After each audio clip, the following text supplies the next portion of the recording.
So today we've got a really exciting guest coming along. Good friend, someone I've known a long time, Shelby Wilson. She's the lead agilist at Jaguar Land Rover at the moment, but she's got a wealth of background that's been built in the financial services and automotive, as well as the public sector.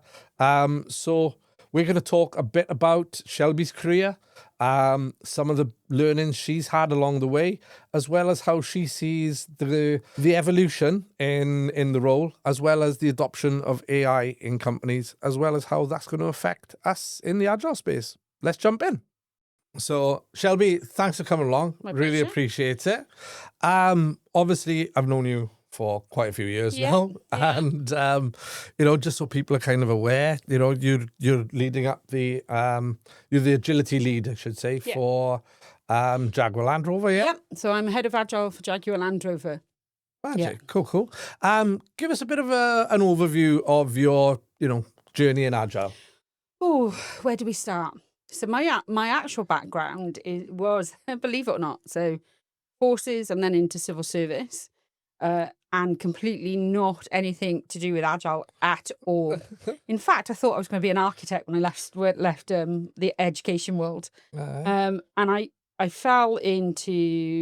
left the army, fell into Ofwat as a water watchdog person. From there, hated it. From there, I found a little company in Cardiff who did contracts management. Yeah. So I started off my life then in contracts management, and we were then 2P'd over to Carillion, and Carillion bought us. And obviously, massive company. My job was contracts management. So any of the contracts this heating company I'd manage it with all the engineers. Cool. And unfortunately, when I got 2P'd, as all good things, Carillion then go, oh, we don't need you. And I then was made redundant. Okay. I'd spent a couple of weeks then off thinking, oh my God, my life is over with.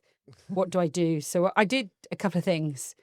My background naturally was organisation and sort of many of my jobs, lots of facilitation or organisation. So I thought, I'll become a wedding planner. Okay.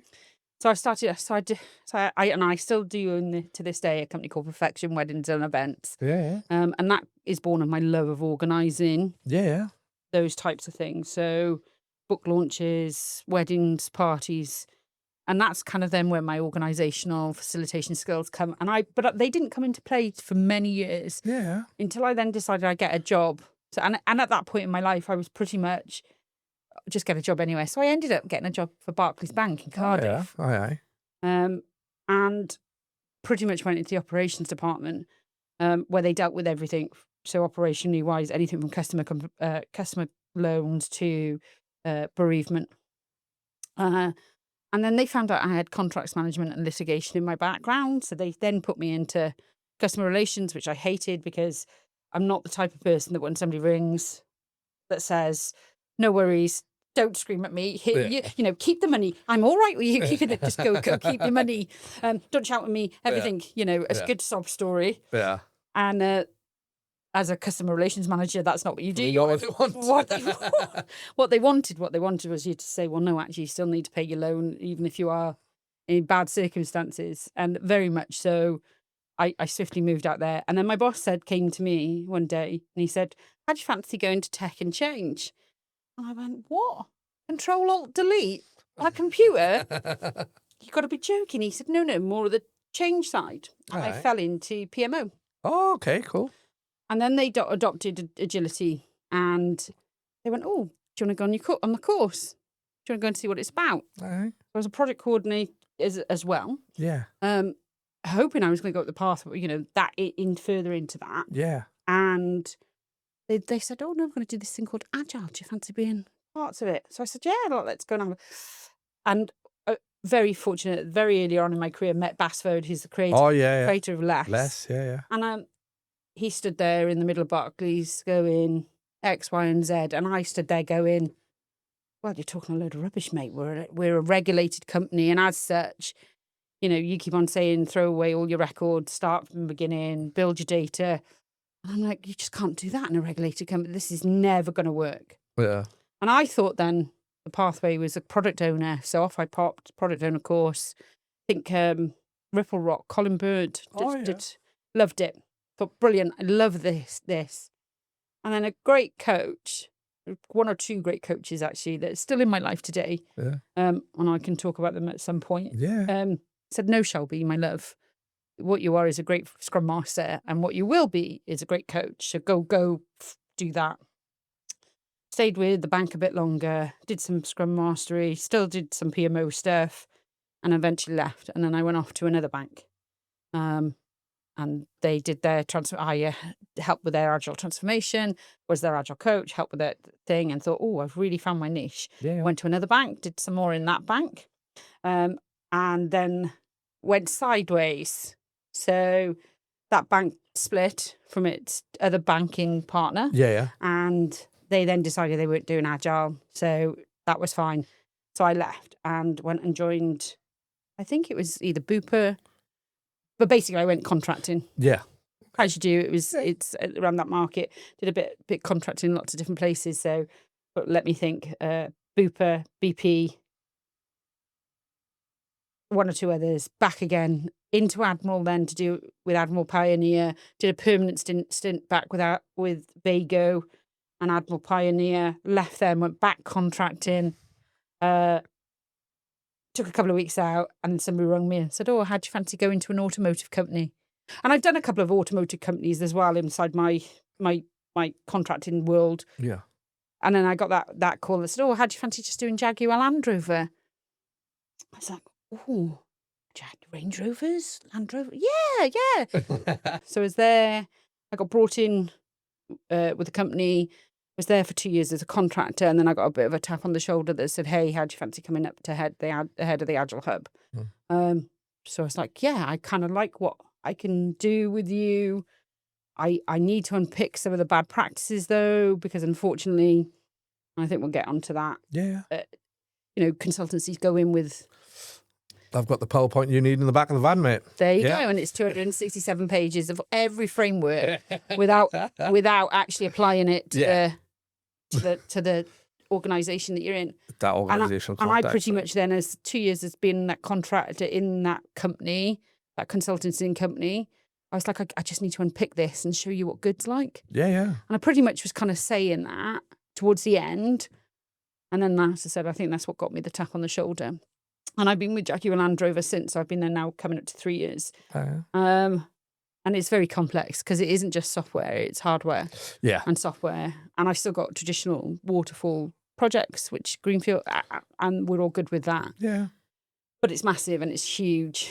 So the journey of them and their transformation is massive, and it's complex and messy. I think you're starting to see that a lot more, rather than that clash of, you know what I mean, we're doing waterfall or we're doing agile. You're starting to see more hybrid type approaches where people are just, we've got to work within the context and the constraints of what we've got. But this is it, right? So so ladies and gentlemen, dearest readers, as they say, one of the questions you'd asked me prior to was like, what you do in the, what you know in the industry, what's your failings, and actually, what have you learned? Yeah, well, that's what I've learned. So I love agile. Yeah, and I'm a massive advocate.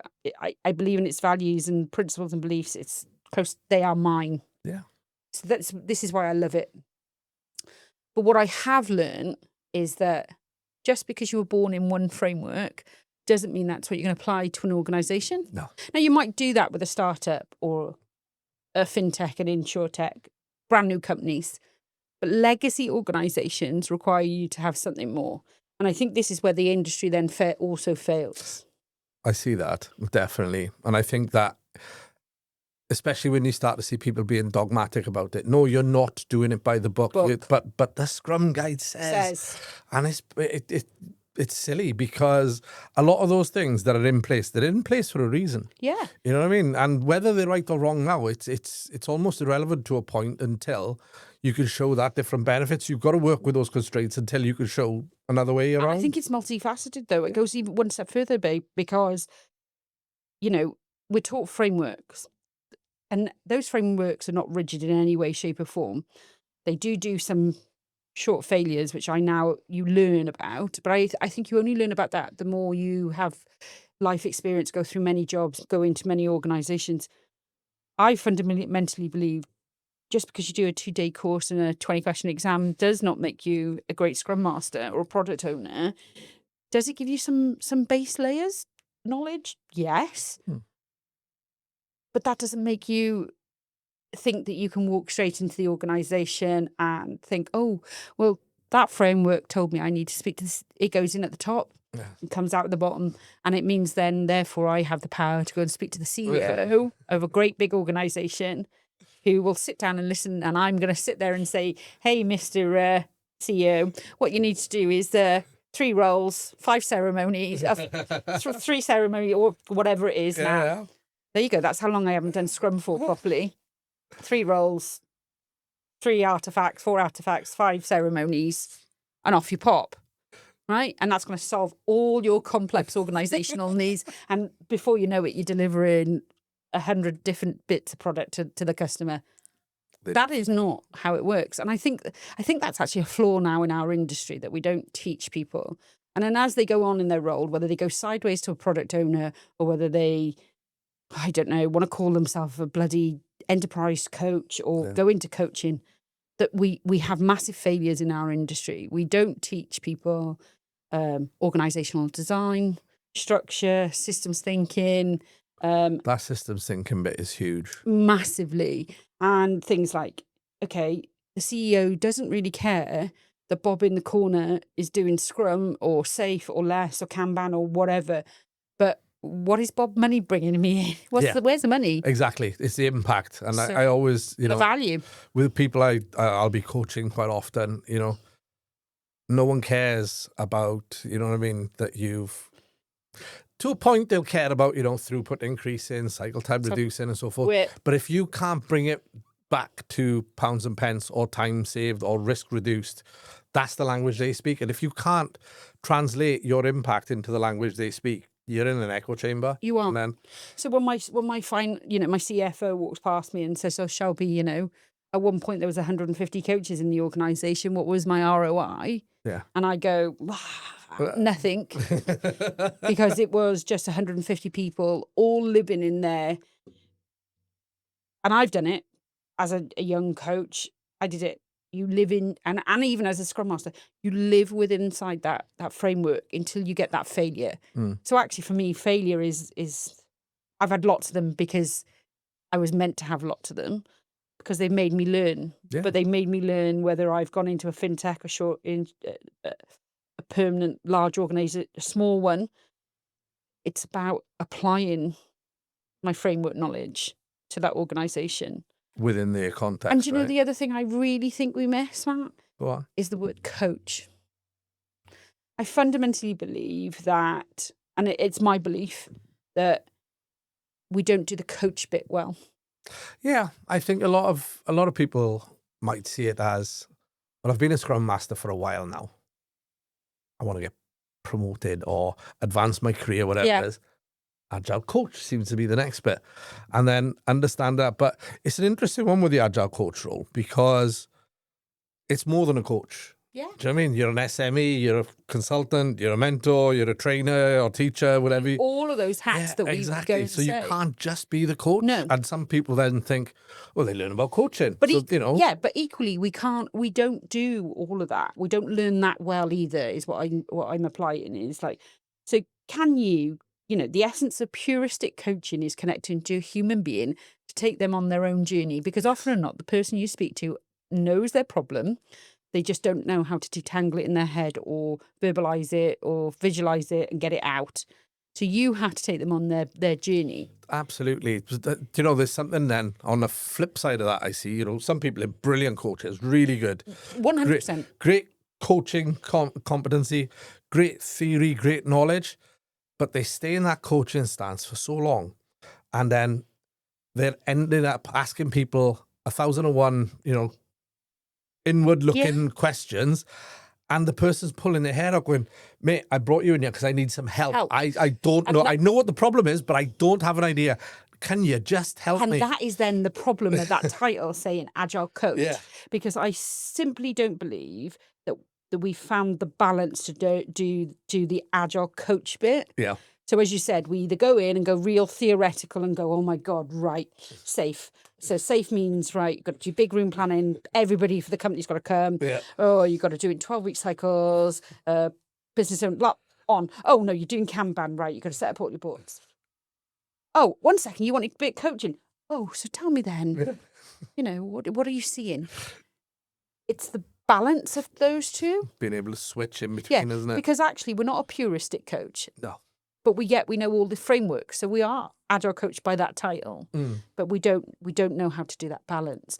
And what I find then is often or not, and I probably was, I'll hold my hand up. I probably did this when I first started out. I'm all excited. I run in. I want to do it. I'm the agile coach. You got to listen to me. And actually that is a big failure. One of my earliest career thinking, oh my God, yes. Finally getting in, coaching. Straight into the top boy. Mr. CEO, this is what we're doing. And literally he rung my boss and said, yeah, you could, tell Shelby to calm down and, put her in the corner. So whilst I wasn't sacked, I very much was put back in my place. Yeah.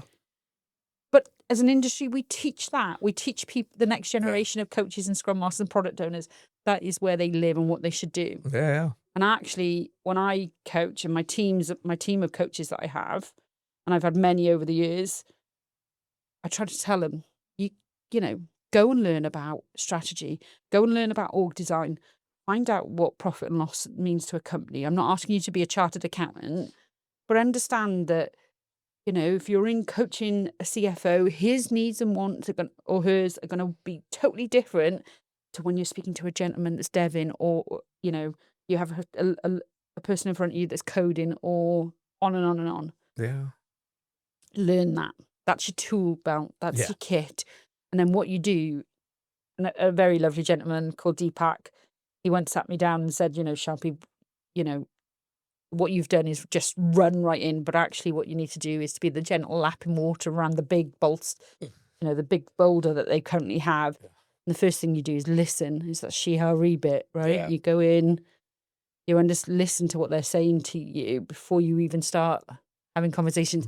And actually, I took that on board, and that then has kind of been like a principle and mantra. And people, when I go in to assignments or roles, they're like, "You're very quiet." I was like, once you get to know me, that goes all out the window. Right? I can confirm she is not quiet. I'm not quiet. I love people, so I love talking. That's good, man. And but I do, in a professional capacity, sit there and go,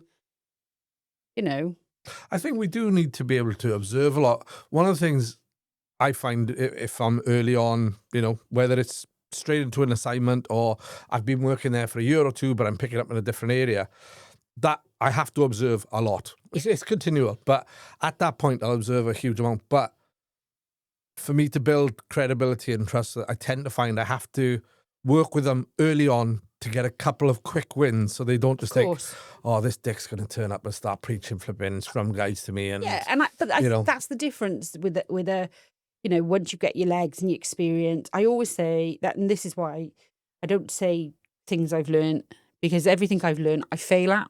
Yeah. Because I purposely do that so that I can keep learning. Yeah. So everything I've done, I've always learned, what does that done for me? Okay, so it does mean, I do go in and be silent. But actually, I know the right time when I'm having to step in. And that's a big part of it, isn't it? That emotional intelligence to know when to. Massively. Because you might have exactly what they need in your toolkit. But if they're not ready for it now, then keep it in there. Otherwise, you lose them. And you've got to learn that. Yeah. And you've got to learn how, okay, so is now the right time for me to open up my mouth? And am I teaching? To your point earlier on, well, am I teaching? Am I mentoring? Am I coaching? Or am I just giving some friendly on the side advice? Which one of those hats that am I positioning with this person?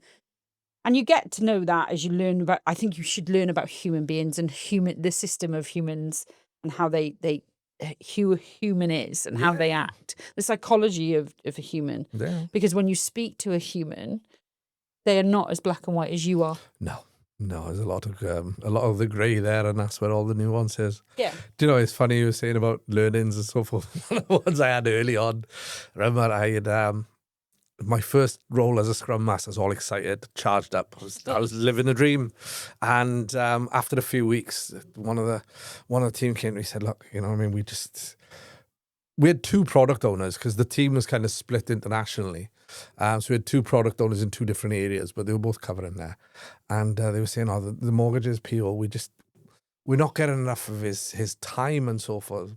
I've got this, guys. With a big cake. That's it. Right, I'm off. And Just with a yeah, I went over and I had a chat to him. I said, look, you know, we need you. We need you. Not every stand-up, but we need you there. We definitely need you for refinement. We need you for this. We need you for that. I had no appreciation of how under the pump this guy was. He was the one point of contact with billions of people flooding stuff into him for a bunch of mortgages reports for one of the biggest banks in the world at the time. And he basically just looked at me as you were never taught that, right? Your Scrum Master, your Scrum Master course, your trainer, God bless his or her cotton socks, would have never gone, listen, Matt, actually, when you're coaching or you are what in your role as a Scrum Master or whichever, whatever it is, look at the human being that what's the cause and impact? Why do they react like they're doing? You know, I teach people or coach people and even say to my coaches, you know, when you're speaking with your client, as I put you into a function, when you're speaking to your client, do you understand who that client is, the pressures they're getting? So you might then understand their responses. So then how do you change your coach? And that does then go into your coaching stance. Yeah. How do you change that and bring in your knowledge of whichever framework, process, whatever you want to call it, or anything that you can nip out of our world to apply it to that person? Well, because like you said, I bet when you went over to him and he was there, you probably thought, well, who's this dick? pretty much exactly what happened. Yeah. Go away. He probably went like this. He wasn't as polite, if I'm 100% honest. But it took me about 2 or 3 months to win him over. You know what I mean? Because I had to go in and kid gloves, cap in hand, and I don't get me wrong, I ended up winning favour with him in the end, and we got on well. But it's a lot. It took a lot of, and that's the thing is having that understanding of their context and empathy for the pressure that they're under, because the pressure that, often people say, oh, that frozen middle layer. No, that's the pressurized middle layer, mate. They've got to come in both ways, and they are under the pump. And if you can't make their life better, you're noise. And then you're also looking at their own change curve and bias and their own beliefs. 100%. Right. What they've done has got them to where they are. And now you're coming in telling them change what they're doing. So he probably sat there and going, who's this scrawny little get coming over and speaking to me? Thinking he can tell me how I should do my day job. I've been studying all my life for this. I went to university and got this. I'm well qualified. I've been doing this role for 30 years. How dare that little squeak come over and tell me? Well, pretty much. But we do that. We do that. And our training and our courses in our industry give the belief to those people that do those courses is that what they can do. Yeah. And so from an industry perspective, I think that's a massive failing. That's something I'm quite proud of, to be honest, because when, I deliver Kanban university training, and those conversations come up all of the time. Yes, but in the real world, or, you know what I mean? Or how have you used this in the past? Or where have you seen this fall over? I can answer them. I can answer them confidently. Because I can give the real world examples of, listen, when you're trying to do whip, how hard is it to get a team to limit whip? Well, it's like getting... Everyone sees the logic. Blood out of stone. Yeah, everyone sees the logic. Yeah. Everyone understands it. And then when it comes to doing it, they're like... And when you say to them, let's slice your work to the value. How dare you restrict me? You're telling me this is everything I always do this activity. I've got it at the moment. We're just... so one of the journeys that we're on in JLR is the consultancy firm very much applied SAFE. Yeah. But they couldn't call it SAFE. So I call it SAR. Or SA. It's like half safe. Yeah. But in that PowerPoint pack, they kind of went, when you got to do a bit of lean, got to do a bit of Kanban, got to do a bit of Scrum, got to do a bit of safe, got to do a bit of lean IX, got to do a Six Sigma, blah, blah, blah. And what that's done, they layered lots of stuff. And what's it done then was, instead of actually understand the value or the work that needs to be broken down and sliced and what it actually is delivering, they then put constructs around it that has caused absolute utter chaos. And so part of my role in the last couple of years has been to break all of that and go into the departments and send coaches into departments that says, stop doing that, stop doing Scrum, and then apply something that I think might work with them. I only know we can do that now because of my depth and my knowledge, so I can go in and go, tell me what you do. Yeah. Let me know. Let me understand your department. Okay, well, actually, I think Kanban suits you because you supply things to another part of the business. So you need to see the flow of the work. Visualize it. You can start from I there, can right? get you through to Kanban. However, then you get them on Kanban and you get their training. You start doing their training with them and they go, whip, throughput cycle time. What do you mean? Why? My process does this and I need to do that in every activity. Okay, that's fine. But what's your effort? Why do you keep on doing it? Can you see the bottlenecks? How can we alleviate or remove some of that waste for you?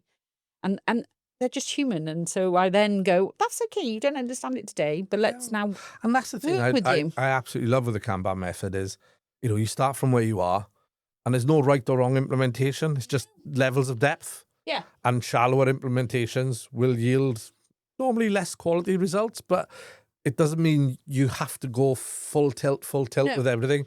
And it depends on them and their capacity for learning and evolving, because that's the other part I love, is that evolutionary change as opposed to every other framework I know. I can't think of any others, and correct me if I'm wrong here. No.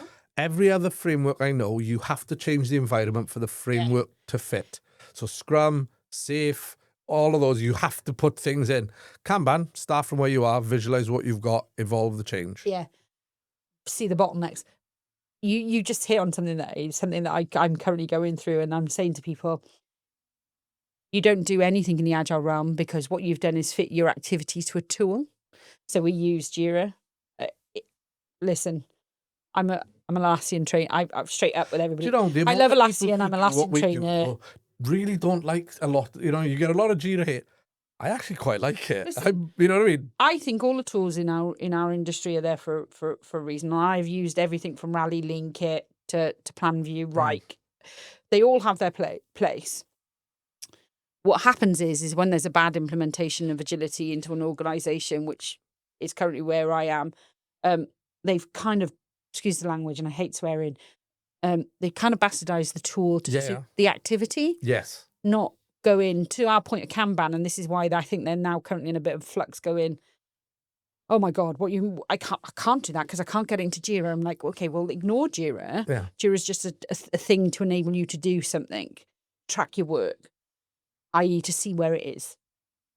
Visualize what your current process is. Let's get it up on the wall. Let's understand it, how you work through it. Now let's see, you start to see a bit of a pattern. How can we get that pattern to be better? And even if you want to apply a bit of lean thinking to that and go, well, how do we reduce your waste, right? Let's take that. You can see it. It's there. It's black and white. It's fact. What I like about Kanban and the way it works, it's about flow of your work and it's about data and it's the factual metrics. Data because it's your own. And it's meaningful metrics to people a lot of the time, isn't it? Because they can see it. With JLR, I'm trying to scale that into portfolio Kanban. Good. Through the whole realm. Yeah. But again, there are departments when I go, no, do you know what? Safe is, sorry, not safe. Scrum is great for you. Yeah. I've even got DevOps there, right? And I said we've got Waterfall. I've got not me, but we've got a number of project managers, puristic project managers there doing Waterfall. No problem with that at all. Look, if the world around you isn't going to change that much, you know enough up front, then you know what I mean, that waterfall Prince 2 approach can work brilliant. But if the world around you is changing fast, then you know what I mean, and it's impossible to know everything up front, then and which Prince it is 2 isn't as good. And actually, I think that then brings it, to that conversation around, you asked me the question, so ladies and gentlemen, did a bit of prep work before and asked me some prep questions. To that question around AI, right? Yes. So, ethically, do I think it's crazy and do I think it's mad? Yes. I don't think in a human-centered world, not just the environment I work in, have we really sat down and started to look at AI and think, how do we get it to benefit us? So remember now, as it evolves, it's humans sticking in their knowledge into this system for it to start learning. I don't think there was enough governance and control around it in the beginning. Mm-hmm. I follow a beautiful lady who's in charge of the healthcare AI for the for the government. Yeah. And she talks about, how she's trying to govern AI for medical purposes. And some of the work she did, and I can't remember her name, and I apologise, I can loop it back in later and let you know. Yeah. But she's saying, I'm governing it because it is only as good as the first people are putting the stuff into it, and then it's self-learning, but it's doing good. So she's saying her AI in a medical world is going to be the first kind of people to do medical heart transplants. Blows my brain.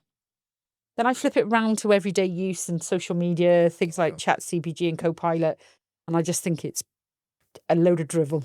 Well, do you know something I think with it, right? It doesn't know morally right from morally wrong. It only knows I want to complete the task that Shelby has asked me to complete. Yes. And you see that now, I know we're talking about AI, but we're talking about social media. The algorithms that will push something, all they know is, all it knows, I should say, well, because they're not a they. All it knows is Shelby likes what she's watching now, so I'm going to push more of that at her. Why? Because I know that we want to advertise more to her and show her more of what she likes, keep her on the platform. That is, attention is currency as such. That is morally the model is wrong. Yeah. And actually it was quite funny because one of the podcasts I'm kind of listening to at the moment is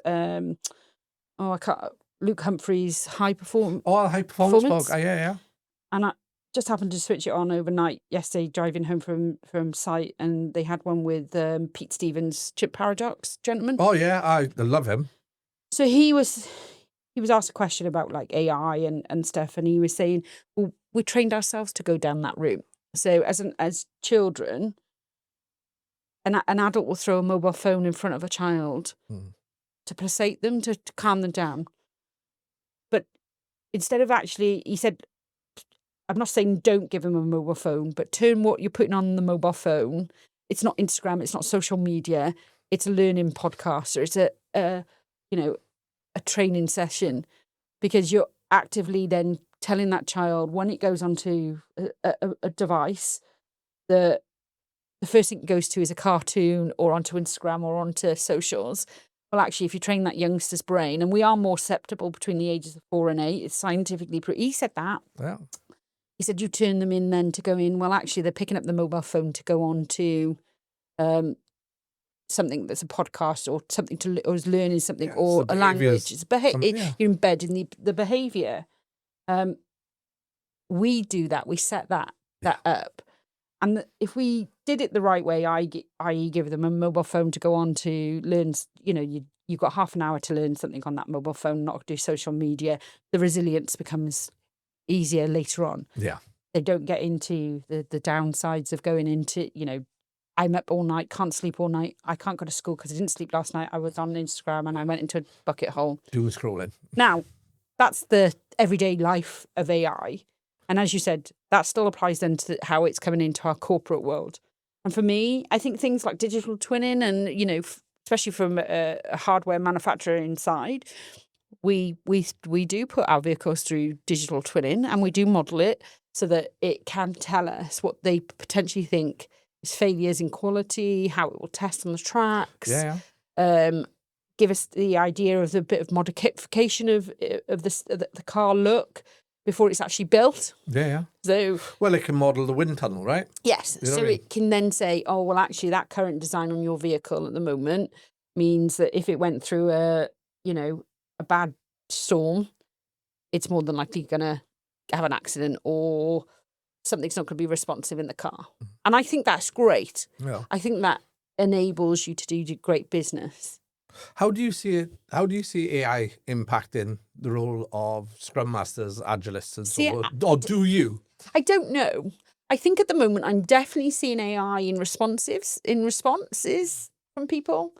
So obviously, for those that don't know, and you clearly don't, once upon a time I had circa about 1,000 Scrum Masters. Wow. I've got less now as we've tried to get the capability of those Scrum Masters to be the best. And as I've got JLR, not just me and it's not just me, by the way, it's me and my teams and my director. We've tried to get the capability of the right people in there, so that understanding what work we're doing, so that we can apply it to the best places and people. But even some of the Scrum Masters today, oh, 1 second, I'll learn how to figure out the whip by just going on to Chatseat or Copilot. ChatGPT. I'm like, how do you not know that? So back in my day, and I know I'm old, ladies and gentlemen, I am old, but back in my day, if I couldn't tell you what a burn down chart was or how to work out whip of a team of 9, I would literally have my knuckles wrapped by my coach, right? I was going to say, though, I don't know. Yeah, I do see it. It's a funny thing with AI, because I do see it taking away some of the mundane tasks, especially the mundane tasks that are binary. They are, you know what I mean? Historic answers that are easy, like, you know what I mean? Total list up for me. Look at that, look at this table, make it blah, blah. Get a nice dashboard, yeah. But you mentioned it a lot earlier.